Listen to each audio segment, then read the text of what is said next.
راديو إيرنا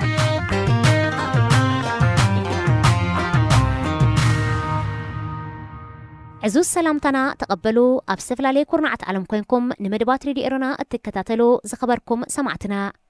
نايلو مسولوس إسران شدشان حدار كل تشحن 19 فنوى راديو إيرنا كموتروب زينا يجمر فلما أرستاتو أب قبتي أب 10 توارح لعل 10 شوعات تشح إيرتراين سدتنياتاتن حتى التعوبان أب تحت تسلال UNHCR تمزجيبهم سودان سوسا حلفتن مكوناتن هجراود حنتن سأتان كامزنتهم تسويقهم سودان إيرتران أم نقدر موقعزيان زتكورزته أكايدن حوتي أبكيح بحرز حزن سلسة جلابون 10 شدش أبالاتن بنت أفانيو هذه إذاعة إيرنا. هنا إذاعة إيرنا الدولية. علتا وزينا أب قبتي كان مجمريا كل تشحن 19 كسابتك أم تقل تشحن 19 أب تحت تسلال لعلوي كوميشن سدتنيات حبرات هجراس تمزقبو 10 شوعات تشحن شوعات 286 إيرتراين كمزلو اتتكال أفليتو اتهم شمون تشحن 650 عقباس توهبهم سدتنيات كون كلو اتهم صرفو لعلة 9 تشحن ما حتى تعوباهم بس هي إيرتراين سدتنيات أب قبتي إنا زايد زمت زلو دحرة سعود عرب أب لعلنا واتسا زيقات زتأتاتوتو حدش حقي حيالو إيرتراين سدرابيتات نبرت سعودي ناب قبتي ساقروب مهلا ومخانو إقلات انتو خنا أب قبت زركب تكال سدتنيات ببلشو نازوك أسن أب مسلات متياس سدتنيات نفسال سيتهاجر زحتو المخانونيو زوك أس أب قبتي أب زعمتزي بدمر لعلق للتمئتن 50 شح بحقاو من قد استمزقبو سدتنياتاتن حتى التعوان كلون كلو ببسحي قداماي درجة زيقاتات سوريا كالاي زيقاتات السودان سالساي زيقاتات دوب السودان رابعاي زيقاتات إيرترا حموشاي دما زيقاتات إثيوبيا تسريعو ميركبو أبومبر لولاو بايتو السودان جنرال عبد الفتاح البرهان لعلسوس سالعلو تحلفتن مكوناتن هاقراو دحنا تنسأتان كمازنتهم كمسوقوغ تحبيرو لعلوي حلافة التكال ليتنال جنرال أمين عواد الكريم قرشي حدا كابتوم استسوقيو اتوم كمازنتهم استسوقو مكونات كم أكل نايتي أبقزي سرعة بشر بعفنان مجواي زيقاتات استفلت هاقراو دحنا تنسأتان تهاقر نمبتانون بخالق ملكعن مقامن زوسر زلو سقومتو مخانو تقاليتو اتي بسال حقوش زمرح زنبره ناي سليان صدتان تكال انصار سرعه بشراب استخايده تقاومو حزبي ام چفچاف عبقده خمس نبروي زوقاس السودان دحرم إلاي بشر كابوت تهدراون سيفيلاون وغنات مستواطئ نسلست عمتات صنحه مسغاغر الاولى بايتويا تمرح زلا اتهاجر سلطان ناي مسغاغر بايتو مسبقعه بهزباو مرጫ بزقوم سيفيلاو منግስት محدر تتصميت يقبر إذا خمسيلون كلو قدما مينيستر سودان عبد الله حمدو غزمر حلو سودان أب إيرترا مبصح المكياد تمالي إسران حموشان حدار أسمر آتيو اتقدما مينيستر أمنا إيرترا عودتو بزعبا أمونغو كلتين هاقرا زلو نقدن موقو عزيان بزملكات قدات كم استماعيت منشتات زينا سودان حبيران حوتي زحل فسمون أو كيح بحر زحزن حانتوان الندو بكوريا تركبان سلسة جلابون 10 شدشة أبالاتن نتساقم زفانوان أفليتو نزبس حك فالي من انقماقم بحران تقوتصيرو زركب حوتي أب كيح بحري أم مقعات نداد التوافر نايدو كوريا تنسافا في ماشن التسحب زنبر الجالبات تركبن سلسة مراهب كم زحزق قلت وكان تتنحى بوغنو وقعو حبري تخي هبايو تنحو كل التزيقاتاتو مستنجل أبو 5 حزاز ملكة منقس دوب كوريا بقطة مسحوت خزرارب تنحيو سعود عرب تبحو تستفت أما متحاز جلابو مشتويا مراخب زتحاز قبن يخطبليا تخصص أقدمو بناي سب ألبو بررتي أمناي ندادي بوتات متقعت زكايد حوتي نسعود عرب ببحرون كبير سقات كوين وامهلاو وتهدروين تنتنتي يردو زخبركم سمعتنا زينا أبستفت إملو راديو إيرنا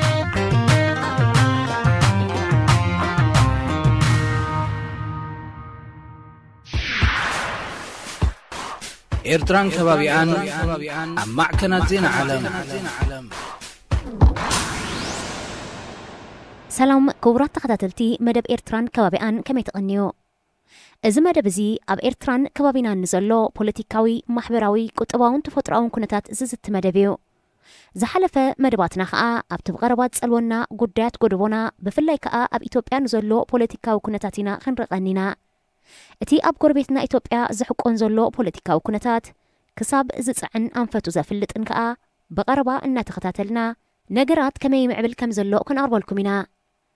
ይኹን እምበር ናይ ሎም መደብና ዓለምናኸ ከመይ ኣላ ዝብል ሕቶ ብምልዓል ኣብ ዝተፈላለየ ክፍልታት ዓለም ተኸሲቱን ዘሎ ፖለቲካዊ ቅልውላው ክንድስሶይና ምክታልኩም ንዕድም ሬድዮ ኤረና ናጻ ድምፂ ኤርትራውያን ኣብዚ እዋን እዚ ነፍሲ ወከፍ ሰብ በብቲ ዝረኽቦ ዕድላት ኣብ ዓለማዊ ሚድያታት ፈነወ ቴሌቪዥናት ምስ ዝከታተል ኣብ ፈቕድኡ ኩርና ዓለም ሕራነን ቁጣዕን ህዝቢ ዘልዓሎ ዝተፈላለየ ዝመስል ግን ከዓ ኩሉ ሓደ ፍትሕን ርትዕን ዝሓትት ህዝባዊ ጠለብ ንዓለምና የሕቁና ኣሎ ኣብ ሃገራት ላቲን ኣሜሪካ ኣብ ቦሊቪያ ኮሎምቢያ ብራዚል ኡራጓይ ብጉዳይ ምርጫን ብልሹናን ተወሊዑ ዘሎ ህዝባዊ ናዕቢ ኣብ ማእከላይ ምብራቕ ኣብ በቕዳድ ኢራን ሊባኖስ ኣብ እስራኤልን ፍልስጤምን ኣብ ወሽመጥ ጋዛ ተባሪዑ ዘሎ ዕግርግር ኣብ ርሑቕ ምብራቕ ኤስያ ኣብ ሆንግ ኮንግ ኣብ ሃገራት ምብራቕ ኤውሮጳ ኣብ ጆርጂያን ዩክሬን ተኸሲቱ ዘሎ ቅሬታ ኣብ ኣፍሪቃ ኣብ ቡሩንዲ ጊኒቢሳው ብጉዳይ ምርጫ ኣብ ኢትዮጵያ ብዓሌታዊ ግጭትን ፖለቲካዊ ቁርቁስን ሞትን ምምዝባልን ዘኸተለ ሰላማዊ ሰልፍታት ኣብ ሃገር ኣሜሪካ ኣብ ልዕሊ ፕሬዚደንት ትራምፕ ዝካየድ ዘሎ ክሲ ግህሰት ሕግን ስርዓትን ወዘተ ወዘተ በብሓደ ምስ ዝረአ ዓለምና ኣብ ርስንእቶን ከም ዝተሰኽተተት ቁራዕ ትቕሎ ምህላዋ ርእዩ ኩሉ ህዝባዊ ናዕብታት መሰረቱን ጠልባቱን ተተፈቲሹ ግን ብዙሕ ስርሓቕ ይብሉን እቲ መሰረታዊ ጉዳይ ፍትሕዩ ጉዳይ ግልውፅነትን ተሓታትነትን ጉዳይ ብልሽውናን ስስዐ ስልጣንን ጉዳይ መቕርሐ ጸጋታት ሃገር ጉዳይ ስርዓተ ምሕደራን ፖለቲካዊ ርኽሰትን ወዘተ ንጉዳያት በብሓደ ምስ እንፍትሾ ከዓ ካብዚ ዝተገልጸ ፍልይ ዝበለ ምኽንያት ኣይንረክብን ኢና ጉዳይ ሆንግ ኮንግ እንተተላዒሉ ንኣብነት ጉዳይ ፍትሕን ርትዕን እዩ ንምዃኑ ኣብ ሆንግ ኮንግ እንታይ ኣጋጢሞ ድሕረ ባይትኡ ኸ እንታይ ይመስል ሆንግ ኮንግ ክሳብ 1997 ብዓባይ ብሪጣንያ ክትመሓደር ጸኒሓ ኣብ 1997 ግን ሓንቲ ሃገር 2 ሰዓት ኣብ ትሕቲ ዝብል ስምምዕ ካብ ዓባይ ብሪጣንያ ናብ ቻይና ተሰጋጊራ እዛ ብብሪጣንያ ክትመሓደር ጸንሐት ቻይና ከም ኣካላት ትርኢያ ግዝኣት ብነጻ ቁጠባያ ክትምራሕ ጸኒሓ ህዝቢ ሆንግ ኮንግ ናይ ምእካብን ምዝታይን ናጽነት ከምኡውን ናይ ምጽሓፍን ምዝራብን ሓሳብካ ናይ ምግላጽን ናጽነት ፕረስ ዝፍቅድ ናይ ገዛእ ርእሱ ፍርዳዊ ኣካል ኣለዎ እንተኾነ ኣብ ዝሓለፈ መያዝያ ኣብ ሆንግ ኮንግ ገበን ዝፈጸሙ ሰባት ጉዳዮም ናብ ቻይና ክሰጋገርን ኣብ ቻይና ክፍረዱን ዝብል እማመ ምስ መጸ ብዙሓት ሰባት እቲ ሓሳብ ብፍላጥ መሰላት ሰባት ንምካስን ድምፂ ተቃውሞ ኣንጻር መንግስቲ ቻይና ንምዕፋንን ተባሂሉ ዝተወጠነ ብምባል ተጣበቕቲ ሰብኣዊ መሰላት ሆንግ ኮንግ ተቃዊሞሞ እቲ ኣብ ዝሓለፈ ሰነ ብውሕዳት ቅዱሳት እቲ ዝቐረበ እማመ ንፍትሓዊ ትካላት ሆንግ ኮንግ ዘስተናዕቕን ዘቆናጽብን ዝብል ህዝባዊ ተቃውሞ ናባው ማኢትን ኣሽሓትን ተሳተፍቲ ዓብዩ ኣብ መወዳእታ ኣስታት 2 ሚልዮን ህዝቢ ድምፆም ከስምዑን ጠልባት ክፍጸምን ኣብ ጎደናታት ሆንግ ኮንግ ምስ ሓይልታት ፖሊስ ተፋጢጦም ቀንዮም ኣብ ባሕቲ ጥቅምቲ ኣደ መሬት ቻይና መበል 70 ዓመት ምምስራት ኮሙኒስታዊ ፓርቲ ክትጽምብል እንከላ ሆንግ ኮንግ ግን ግጭት ብዝተሓወሶ ውዕውዕ ሰላማዊ ሰልፊ ተበፅቢፃ ነይራ እቶም ሰልፈኛታት እቲ ዝተሓስበ እማመ ክእለን እታ ተመሓድሮም ዘላ ካሪላማ ናይ ቻይና ሰዓቤት ፓፐት ስለ ዝኾነት ካብ ስልጣና ክትእለዮም ክጠልቡ ጸኒሖም እቶም ሰልፈኛታት እቲ ንኹሳት ርትዓዊ ፍርዲ ናብ ዘይረኽብሉ ቻይና ሕሊፍካ ናይ ምሃብ እማመ ነቶም ኣብ ሆንግ ኮንግ ኮይኖም ንሰብኣዊ ግህሰት ዝጣበቑን ዝቃወሙን ዘሎ ኣክቲቪስት ፖለቲከኛታት ጋዜጠኛታት ንምዕፋን እንተዘይኮይኑ ካልእ ምኽንያት የብሉን እዮም ዝብሎ እቲ ሰልፊ ኣብ ዓለም ምስ ተወዓውዐ መራሒት ሆንግ ኮንግ ካሪላማ እቲ ዝተሓስበ እማመ ሙሉእ ብምሉእ ከም ዝተወገደ ብወግዕ እኳ እንተገለጸት ሰልፈኛታት ግን ገና ጽገናዊ ዲሞክራሲ ክካየድ ግሉጽነትን ተሓታትነትን ክህሉ ኣብ ፖለቲካዊ ስልጣን ምዕሩይ ተሳትፎ ክህሉ ዝጠልብ ቃልሶም ይቕጽል ኣሎ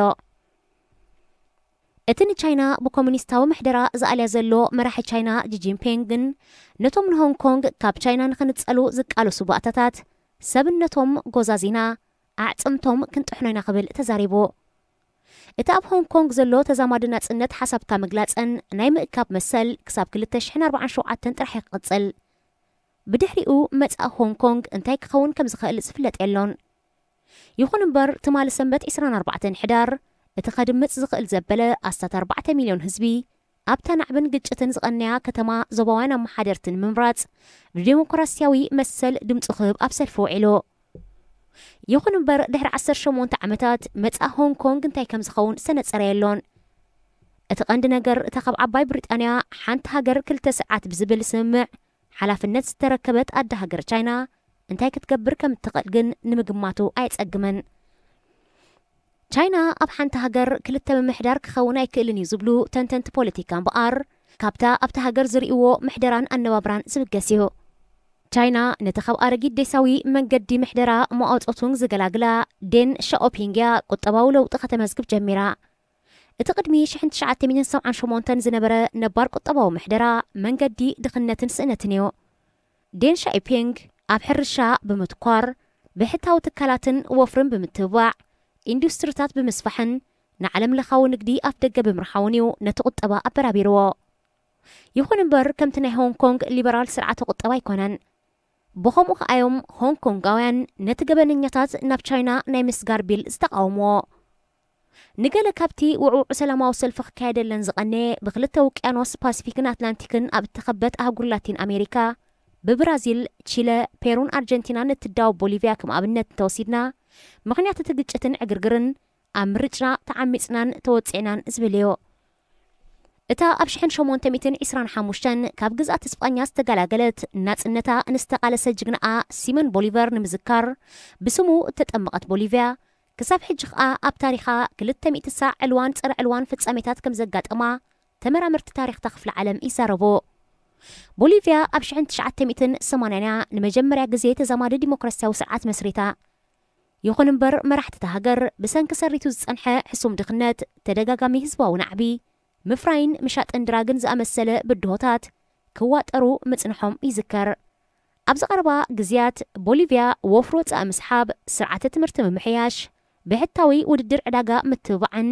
ብልሽውና ምቅላስን ከም ቀንዲ ዛዕባ ክሰርሓሉ ጸኒሓ እቲ ዝቐነየ ዕግርግር ከዓ ካብዚ ታሪኻዊ ድሕረ ባይታ ዝነቀል ኮይኑ ፕሬዚደንት ኢቮ ሞራለስ ብጸቢብ ውፅኢት ከም ዝተዓወተ ምስ ተነግረ ተወዳዳሪኡ ካርሎስ መሳ ነቲ ውፅኢት ከም ዘይተቐበሎ ምስ ሓበረ ኣብ መንጎ ደገፍቲ ክልቲኦም ተቐናቐንቲ ሓያል ናዕቢ ተላዒሎ እቲ ዝሰዓረ እቲ ድምፂ ክጸድቀሉ ክሓትት እንከሎ እቲ ዝተሰዓረ ወገን ግን ኣሻፈረን ኢሉ ናዕቢ ኸሪሩ ሞትን ዕንወትን ስዒቡ ኦቨ ሞራለስ ኣብ 2006 ስልጣን ዝተረከበ ቀዳማይ ፕሬዚደንት ሃገር እዩ እዚ ናይ ሕጂ ምርጫ እንተዝጸድቀሉ ከዓ ክሳብ 2025 ኣብ ዘሎ ግዜ ኣብ ስልጣን ጸንሐ ነይሩ እቲ ፕሬዚደንት ኣብ ማሕበራዊ መዳይ ብዘተኣታተዎ ፖሊሲ ምስ ተመጎሰ ንውሓት ግዜ ፕሬዚደንትነት ንቕይር ኣብ 2016 ንዘቕረቦ ሓሳብ ቦሊቪያውያን ብረፈረንደም ስዒሮምዎ እንተኾነ ናዕቢ ምስ ከረረ ሚሊታር እቲ ሃገር ካብ ስልጣኑ ንኽወርድ ብዘቕረበሉ ሓሳብ ተሰማሚዑ ናብ ሜክሲኮ ኸይዱ ዕቑባ ሓቲቱ ሬድዮ ኤረና ናጻ ድምፂ ኤርትራውያን ኣብ ተቐናቐንቲ ሃገራት ማእከላይ ምብራቕ ኣብ ኢራን እስራኤል ኢራቅ ሊባኖስን ሶርያን እንታይ ዝኸውን ዘሎ ኣብ ኩለን ዘን ሃገራት ዝለዓል ሕቶውን ጉዳይ ፍትሕን ግሉጽነትን ጉዳይ ብልሽውናን ስስዐ ስልጣንን ዝምልከት እዩ ቀዳማይ ሚኒስተር እታ ካብ ልደታ ክሳብ እዋን እዚኣ ኣብ ወተሃደራዊ ኩነታት ክትጠንቀቕ ትነብር እስራኤል ቢንያሚን ኔታንያሁ ንኣብነት ኣብ ዝሓለፈ ቅንያት ምስ ሃብታማት እነጋዶ ብግቦን ብልሽውናን ብእምነት ምጉዳልን ምትላልን ተኸሲሱስ ነቲ ጉዳይ ፖለቲካዊ ሸርሒ ዘለዎ ዕልዋ መንግስቲ ኢሉ ከም ዝነጸጎ ማዕከናት ዜና ይዛረባሉ ኣለዋ ኣብዚ ዓመት እዚ ኣብ ዝተኻየደ ክልተ ምርጫታት ሰልፍታት እስራኤል መንግስቲ ንምቋም ዝሕግዝ እኹል ድምፂ ስለ ዘይረኸቡን እተን ሰልፍታት ተሻሪኸን ብልፍንቲ መንግስቲ ክቆማ ስለ ዘይከኣላን ኣብታ ሃገር ንሳልሳይ ግዜ ሃገራዊ ምርጫ ከይድገም ስክፍታ ኣሎ ኣብ ከምዚ ኩነታት ከዓ እቲ ኣብ መንጎ እስራኤልን ፍልስጤምን ጸጸኒሑ ዝባራዕ ግጭት ተባሪዑ ቀኒዩስ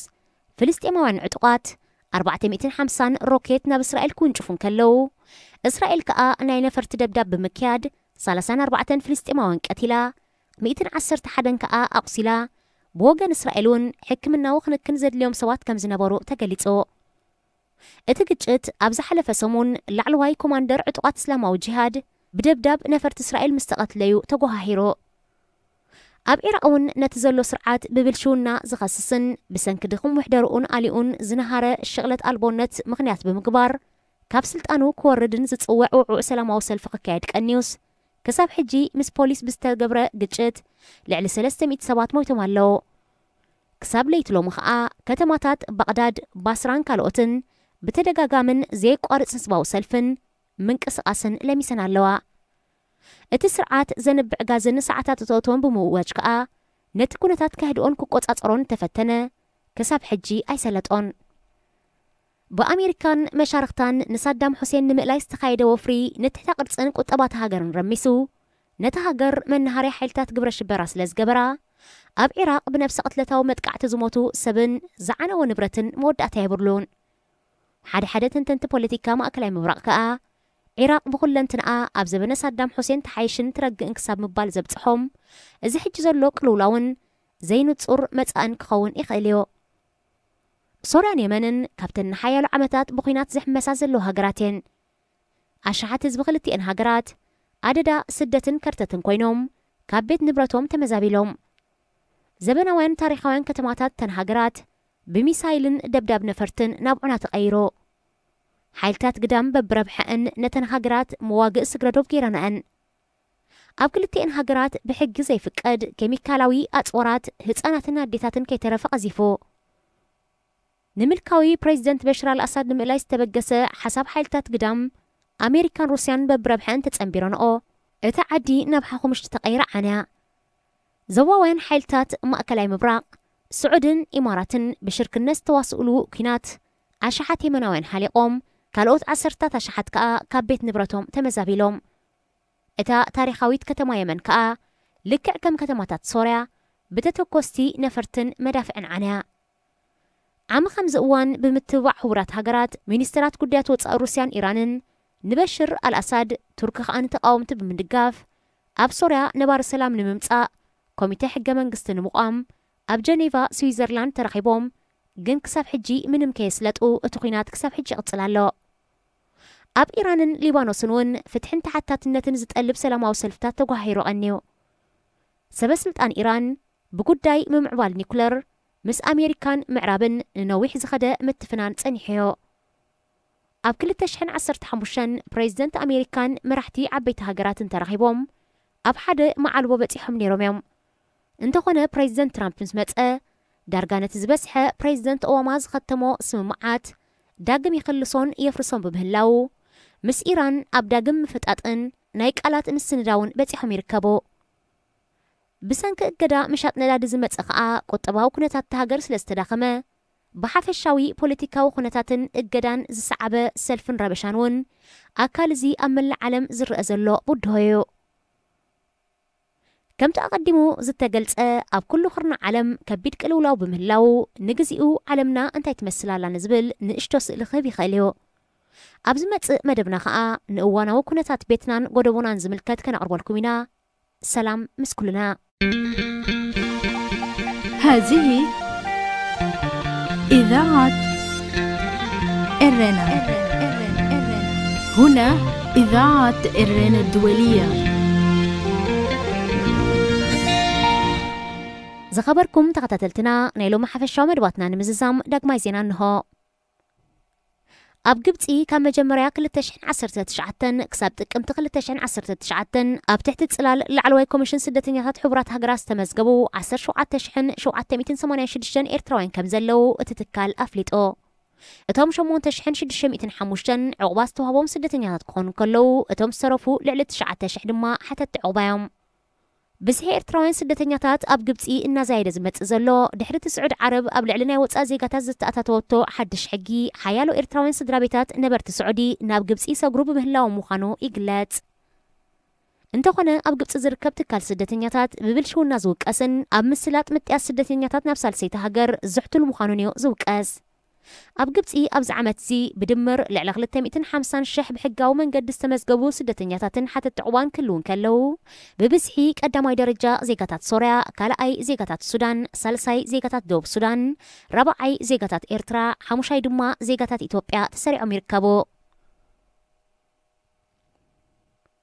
ኣብ ቦምበር ሉላዊ ባይቶ ሱዳን ጀነራል ዓብደልፈታሕ አልቡርሃን ልዕሊ 60 ላዕለዎት ሓለፍትን መኮንናትን ሃገራዊ ድሕነትን ጸጥታን ካብ መዝነቶም ከም ዝተጎገ ተሓቢሮ ላዕለዋይ ሓላፊት ትካል ሌተናል ጀነራል አሚን ዓዋድ አልካሪም ቁረሺ ሓደ ካብቶም ዝተሰጉዩ እቶም ካብ መዝነቶም ዝተሰጉ መኮንናት ከም ኣካል ናይቲ ኣብ ግዜ ስርዓት በሽር ብዓፈናን ምጭዋይ ዜጋታትን ዝተፈልጠ ሃገራዊ ድሕነትን ጸጥታን ተሃገር ንምብታኑን ብኻልእ መልክዕ ንምቋምን ዝውሰድ ዘሎ ስጉምቲ ምዃኑ ተገሊጹ። እቲ ብሳልሕ ጎሽ ዝምራሕ ዝነበረ ናይ ስለያን ጸጥታን ትካል ኣንጻር ስርዓት በሽር ኣብ ዝተኻየደ ተቃውሞ ህዝቢ ኣብ ምጭፍጫፍ ዓብ ግደ ከም ዝነበሮ እዩ ዝውቀስ። ሱዳን ድሕሪ ምእላይ በሽር ካብ ወተሃደራውን ሲቪላውን ወገናት ብዝተዋፅአ ን3 ዓመታት ዝጸንሐ መሰጋገሪ ልኡላዊ ባይቶ እያ ትምራሕ ዘላ። እቲ ሃገር ስልጣን ናይ ዝመሰጋገሪ ባይቶ ምስ ኣብቅዐ ብህዝባዊ ምርጫ ብዝቐውም ሲቪላዊ መንግስቲ ክትመሓደር ትጽቢት ይግበር። እዚ ከምዚ ኢሉ እንከሎ ቀዳማይ ሚኒስተር ሱዳን ዓብደላ ሓምዶቕ ዝመርሖ ልኡኽ ሱዳን ኣብ ኤርትራ ምብጻሕ ንምክያድ ትማሊ 25 ሕዳር ኣስመራ ኣትዮ። እቲ ቀዳማይ ሚኒስተር ኣብ ናይ ኤርትራ ዑደቱ ብዛዕባ ኣብ መንጎ ክልቲአን ሃገራት ዝህሉ ንግድን መጓዓዝያን ብዝምልከት ጉዳያት ከም ዝተመያየጠ ምንጭታት ዜና ሱዳን ሓቢረን። ሑቲ ዝሓለፈ ሰሙን ኣብ ቀይሕ ባሕሪ ዝሓዘን ሓንቲ ዋንነት ደቡብ ኮርያ ትርከበን 3 ጀላቡን 16 ኣባላተንን ነጻ ከም ዘፋነወን ኣፍሊጦ። ንዝበስሐ ክፋል የመንን ግማግም ባሕራን ተቆጻጺሩ ዝርከብ ሑቲ ኣብ ቀይሕ ባሕሪ ኣብ ሙኽዓት ነዳዲ ተዋፈረ ናይ ደቡብ ኮርያ ተንሳፋፊ ማሽን እትስሕብ ዝነበረ ጃልባ ትርከበን 3 መራኽብ ከም ዝሓዘ ክግለጽ እኳ እንተጸንሐ ብወገኑ ወግዓዊ ሓበሬታ ከይሃበዩ ጸኒሑ። ክልተ ዜጋታቱ ምስተን ጀላቡ ከም ዝተታሕዘ ዘመልከተ መንግስቲ ደቡብ ኮርያ ብቐጥታ ምስ ሑቲ ክዘራረብ ጸኒሑ። سعود عرب تبحث استفدت متحز جلابو مش جوا مراقب زتحز جبن يخطب لها تخصص أقدموا بناي سب ألبو بررتي أمنين دادي بوطات متقعت زكايد حوتي نسعود عرب ببحرون كبير سقات كوين وامهلاو وتهدروين تنتنتي يردو زخبركم سمعتنا نزس عزيز راليز نبرة حفشة ومرباتنا أبسفت ابنا لنا راديو إيرنا